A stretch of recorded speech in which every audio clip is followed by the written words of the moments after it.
하나님의 말씀 사도행전 18장 20절 21절 두 절을 말씀을 나누겠습니다.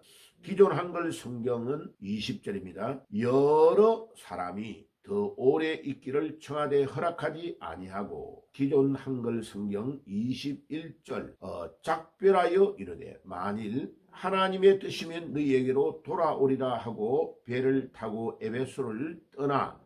자, 원전 직역 성경을 읽어 드릴게요. 사도행전 18장 20절 그들이 자기들과 함께 더 오래 있기를 요청했을 때 그가 허락하지 아니하고 세미콜론 8개의 오역이 있습니다.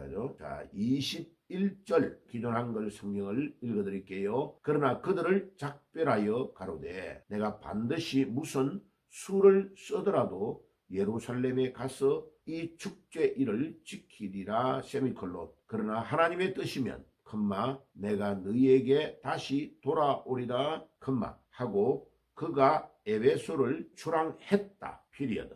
자, 23개가 한 구절에서 오역이 있습니다. 21절에 23개의 오역이 왔으니까 8개 더하기 23개면 31개가 오역이 있습니다. 자, 그러면 사도행전 18장 20절과 21절 두 절을 원전 직역 성경을 가지고 기존 한글 성경이 어디가 오역이 되었는지를 상세하게 설명을 드릴게요.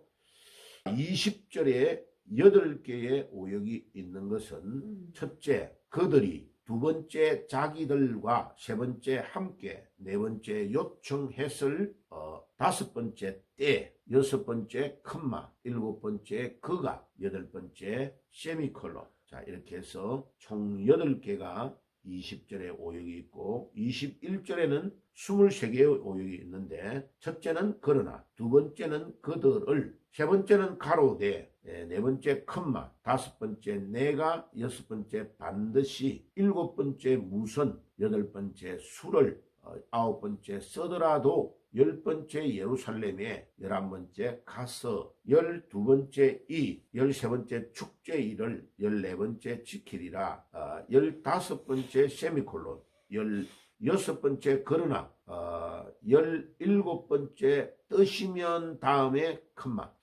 18번째 내가, 19번째 다시, 20번째 마지막에 돌아오리라 다음에 피리어드.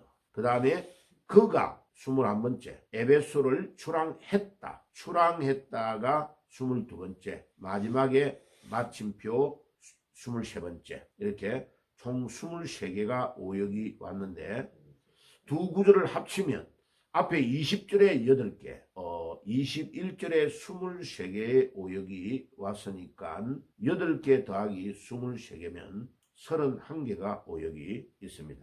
이렇게 기존 한글 성경이 오역이 많은 이유는 알렉산드리아, 천주교가 가지고 있었던, 지중해 연안의 알렉산드리아라는 도시에서 가지고 있었던 원판을 가지고 중국어와 일본어로 번역된 것을 우리나라가 원어를 잘 모르는 할아버지들이 중국 성경과 일본 성경을 참고해서 초기에 기존 한글 성경을 번역했기 때문에 그렇습니다.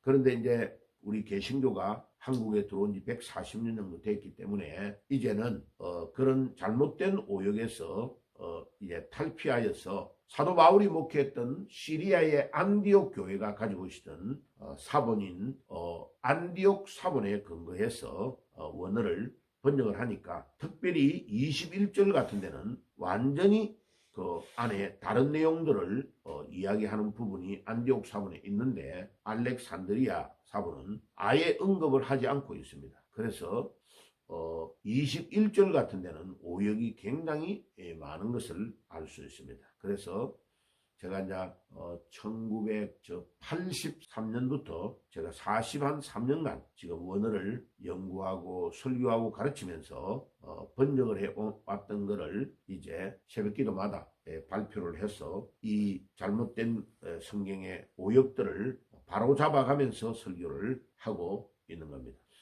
뿐만 아니라 그리스의 영역에 아테네와 고린도에 오랫동안 말씀을 전하고, 지금 에베소에 이제 다시 튀르키예의 영역인 에베소 지역으로 들어오는 겁니다. 그때 그들이 자기들과 함께 더 오래 있기를 요청했을 때에 그가 허락하지 아니하고, 사도 바울이 지금 에베소에 있는 사람들이 튀르키예의 영역인 에베소 지역으로 들어와 있는 겁니다.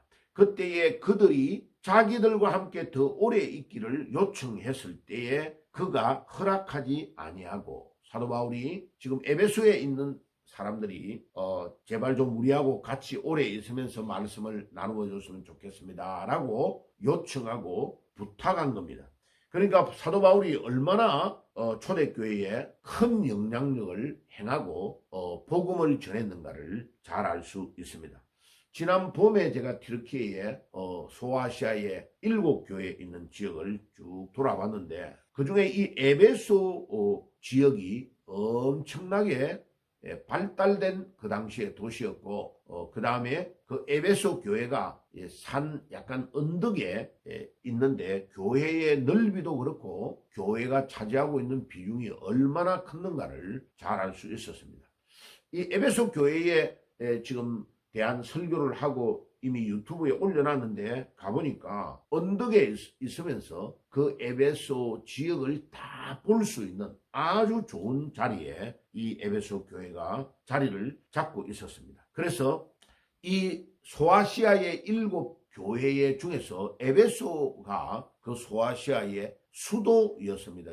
그만큼 이 에베소 지역은 굉장히 중요한 지역이었고, 교회로 볼 때도 이 에베소 교회는 굉장히 중요한 역할을 초대교회에 복음을 전하는 복음 전파의 요람이었고, 이 에베소 교회가 얼마나 중요한 역할을 감당했는가를 2000년이 지난 지금도 가보면 여실히 알 수 있는 정도입니다. 그런데 그곳에 바울이 갔을 때에 거기에 있는 사람들이 더 오래 있기를 요청했지만은 바울의 일정 때문에 그들의 요구를 허락하지 아니하고 에베소를 떠난 것을 잘 알 수 있습니다. 두 번째로, 그러나 그들을 작별하여 가로되 내가 반드시 무슨 수를 써더라도 예루살렘에 가서 이 축제일을 지키리라. 그러나 하나님의 뜻이면 내가 너희에게로 다시 돌아오리라 하고 그가 에베소를 출항했다라고 21절에 기록되어 있습니다. 자, 이 에베소 교회가 왜 그렇게 중요한 교회고 복음의 소아시아의 복음의 센터였을까 하는 것을 몇 가지로 오늘도 말씀을 드리겠습니다. 첫째는 이 소아시아의 수도였고 에베소가 굉장히 큰 웅장한 도시였습니다. 그것뿐만 아니라 두 번째로 바울이 여기에서 사역했고 또 베드로도 거기에서 사역한 것을 기록을 통해서 알 수가 있고, 그 다음에 요한도 사도 요한도 거기에서 오랫동안 사역을 했으며, 특별히 예수님의 생모였던 마리아를 예수님의 십자가상에서 돌아가실 때에 요한에게 부탁하였던 그대로 어머니를 모시고 거기에서 살았던 것을 알 수 있습니다. 그리고 사도 요한이 밤모섬으로 유배를 당하여 엄청난 어려움과 생명의 위협을 당하고 순교할 수밖에 없었던 상황인데도 하나님은 요한을 다시 건져내게 하셔가지고 이 밤모섬에서 나와가지고 다시 생존해서 이 에베소 교회에 돌아와서 목회를 하고 AD 99년에 사도 요한이 세상을 떠났습니다. 그러니까 예수님의 제자 12명 중에 유일하게 직접 순교를 당하여 세상을 떠나지 아니하고 자연사하여서 세상을 떠난 사람이 사도 요한 한 명이 유일한 것처럼 이 요한은 끝까지 이 에베소 교회에 봉사하고 섬기다가 세상을 떠났고, 요한의 무덤이 에베소 교회 안에 있습니다. 가면 교회 안에 있는데 지금도 그 요한의 무덤이 보존되어 있는 것 제가 사진으로도 유튜브로도 올려놨습니다. 이 에베소와 에베소 교회는 바울, 베드로, 요한 같은 이런 위대한 지도자들이 거쳐갔던 아주 유서 깊은 교회였던 것을 잘 알 수 있습니다. 그리고 이 교회는 세 번째로 엄청난 환란을 통과한 교회였습니다.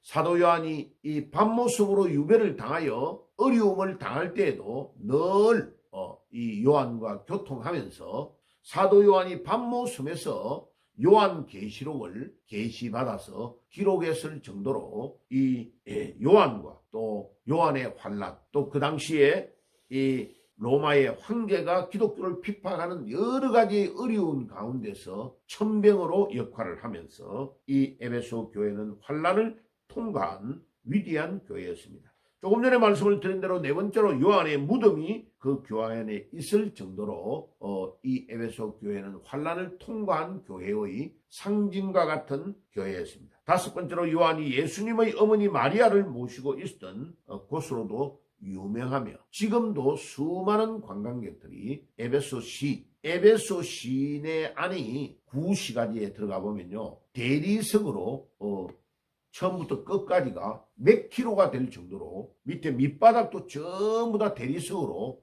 구축되어 있고 오른쪽 왼쪽에 완전히 빽빽하게 들어서 있는 이 에베소의 도시 시가가 다 대리석으로 만들어져 있고 위대한 도서관, 그 당대의 최고의 도서관이었던 도서관도 대리석으로 다 지어져 있는 것을 볼 수 있습니다.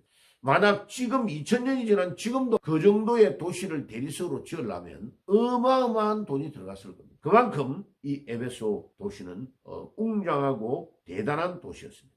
그래서 이 에베소 도시는 복음 전파의 요람이었고 가장 위대한 교회인 에베소 교회를 보존하고 있는 그 당시의 소아시아 지역의 수도였고 센터가 되는 지역이었음을 잘 알 수 있습니다. 자, 오늘도 우리는 이 말씀을 붙잡고 은혜를 받고 우리가 남은 생애에 이 에베소 교회와 같은 교회를 세우고 복음 전파의 요람을 세우는 역할을 하다가 주님이 우리를 부르시면 우리가 주 앞에 서는 그런 믿음의 사람들이 되시기를 주의 이름으로 축복합니다. 기도하겠습니다.